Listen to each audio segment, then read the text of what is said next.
સાવરકુંડલામાં વૃદ્ધો માટે ચારધામ યાત્રાનું ભવ્ય આયોજન કરવામાં આવ્યું હતું।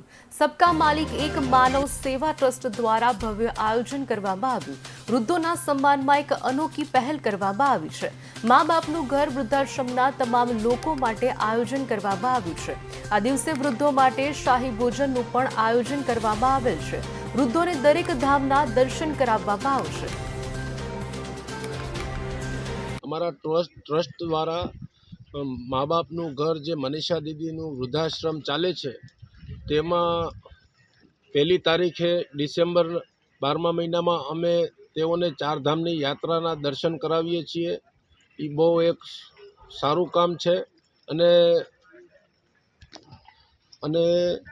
વૃદ્ધોને જે મહાનુભાવો છે આ આશ્રમની અંદર તેઓને સરસ મજાના ભોજન સાથે દર્શન કરાવશું। દર્શન કરાવીને તેઓને પરત તેમના નિવાસ સ્થાને અમે સ્વેચ્છાએ સુરક્ષિત અને શાંતિપૂર્વક અમે છોડી આપશું। અને આ વૃદ્ધાશ્રમની સ્થાપના 2017માં આપણે કરેલી છે।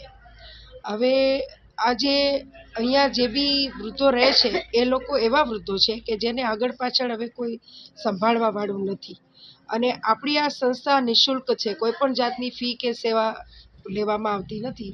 રાજી ખુશીથી કોઈ વ્યક્તિ ડોનેશન આપે તો એ આપણે સ્વીકારીએ છીએ અને આ મા બાપનું ઘર વૃદ્ધાશ્રમની અંદર રહેલા દરેક માતાઓ વૃદ્ધો એ લોકોને આજે સબકા માલિક એક માનવ સેવા ટ્રસ્ટ દ્વારા એક બહુ સરસ આયોજન થઈ રહ્યું છે।